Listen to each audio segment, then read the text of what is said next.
Most people think the biggest financial decisions of their life will feel big. They imagine some dramatic moment, signing papers for a house, quitting a job, making their first big investment, sitting across from someone in a suit who says, "This is the one." But that's not how it usually happens. It's quieter than that.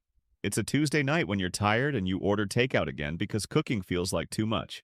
It's accepting a job you don't really want because it feels safer than chasing something uncertain. It's telling yourself you'll start saving next month because this month has been stressful enough. And the strange part is, those tiny decisions rarely feel important when you make them, but they shape everything. We tend to misunderstand how our financial lives are built. We think our future will be defined by one bold move, one lucky break, one massive investment that changes everything. And because we're waiting for that big moment, we overlook the quiet ones. The ones that don't look dramatic, the ones no one applauds, the ones that don't even feel like financial decisions. The truth is, most people don't struggle with money because they're irresponsible. They struggle because they underestimate how small, repeated choices compound over time. Not just financially, psychologically. Think about this. If you save $200 a month starting at 25 and invest it consistently, you're not just building a number in an account. You're building optionality. You're buying future choices. The ability to leave a job that drains you. The ability to take a risk. The ability to breathe. But if you delay that same habit for 10 years, the math changes dramatically. Compound interest doesn't punish you. It just quietly rewards consistency. And that's the part people miss. Money doesn't explode, it accumulates. The same way stress accumulates. The same way confidence accumulates. The same way regret accumulates. It's subtle. When you decide to live slightly above your means, even just a little, you're not making a dramatic mistake. You're just tightening your future flexibility by a small amount. One subscription, one car payment that's slightly higher than necessary, one credit card balance that lingers. None of it feels catastrophic. But over time, those decisions begin to shape your emotional relationship with money. You wake up with low-level anxiety. You feel stuck in a job because you need the paycheck. You hesitate to take opportunities because your margin is thin. That's what compounding really is. It's repeated behavior turning into structure, and the structure you build quietly determines your life. There's also the flip side. Let's say you make a quiet decision early on to avoid lifestyle inflation. You get a raise, and instead of upgrading everything around you, you upgrade your savings rate. No one sees that. No one congratulates you. It doesn't make for a flashy social media post, but internally, something shifts. You feel less fragile. You start to realize that money isn't just for spending. It's a tool for stability, a buffer between you and chaos. That realization changes how you move through the world. You negotiate differently. You think long-term. You stop reacting to every short-term desire. And here's where psychology quietly steps in. Most financial decisions aren't about math. They're about emotion. When you overspend, it's rarely because you can't calculate.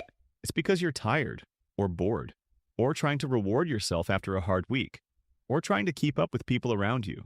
When you avoid investing, it's rarely because you don't understand compound interest. It's because uncertainty feels uncomfortable. Markets feel intimidating. Loss feels personal. So you delay. And delay, repeated enough times, becomes a pattern. Patterns become identity. And identity shapes destiny more than any single financial move ever will. One of the quietest financial decisions you'll ever make is the decision about your default. What happens automatically?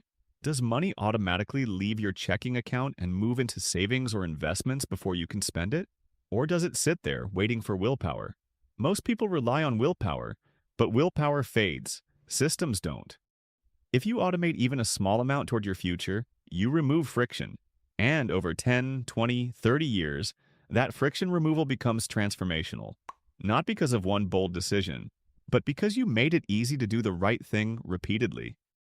Another quiet decision that shapes your life is who you compare yourself to.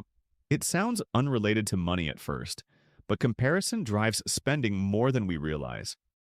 If your reference point is people who constantly upgrade their lifestyle, your normal shifts upward. Suddenly, a perfectly functional car feels inadequate. A modest apartment feels temporary. A stable income feels insufficient. And chasing a moving standard can quietly trap you. But if your reference point becomes financial independence, stability, or peace of mind, Your spending decisions start to align differently. You stop asking, "Can I afford this?" and start asking, "Does this bring me closer to freedom?" That's a different question, and different questions lead to different lives. Let's talk about career decisions for a moment. Choosing a job purely for salary without considering growth, stress, or long-term alignment is a financial decision. So is staying in a job you've outgrown because change feels scary.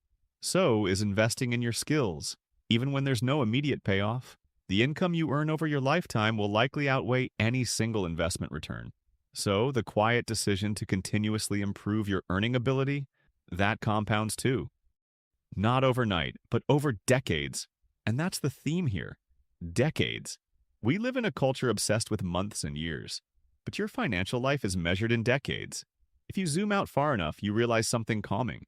You don't need perfect decisions. You need slightly better decisions repeated. You don't need to time the market perfectly. You need to participate consistently. You don't need to eliminate every unnecessary expense. You need awareness and alignment. And here's the turning point most people experience at some stage. They realize money isn't really about money. It's about control over your time. When you have no savings, every unexpected expense feels like an emergency. A car repair becomes a crisis. A medical bill becomes panic. A job loss becomes catastrophe. But when you build even a small emergency fund, something subtle happens. You sleep better. Not because you're wealthy, but because you've created space between you and disaster. That space changes how you think. You become less reactive, more strategic, more patient. Patience is one of the most underappreciated financial advantages. If you can tolerate slow progress without abandoning your plan, you win in the long run. And tolerance for slow progress is emotional. It requires accepting that wealth building looks boring most of the time. It requires ignoring short-term noise. It requires resisting the urge to constantly optimize or pivot. It requires trusting small decisions. So what does this look like in real life? It looks like deciding once and for all to live slightly below your means.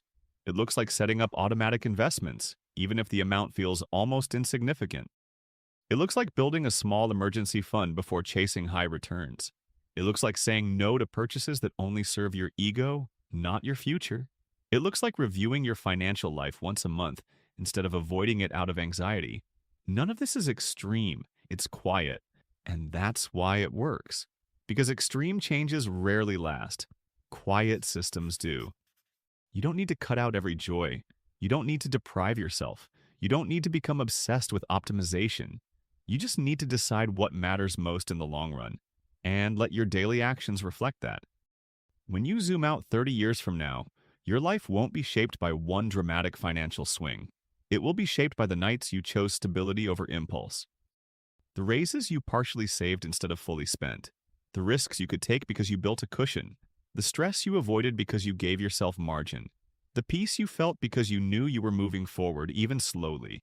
That's the quiet power of financial decisions. They rarely feel urgent in the moment, but they echo for decades. And maybe the most reassuring part of all this is that you don't need to overhaul your entire life tomorrow. You don't need a perfect plan.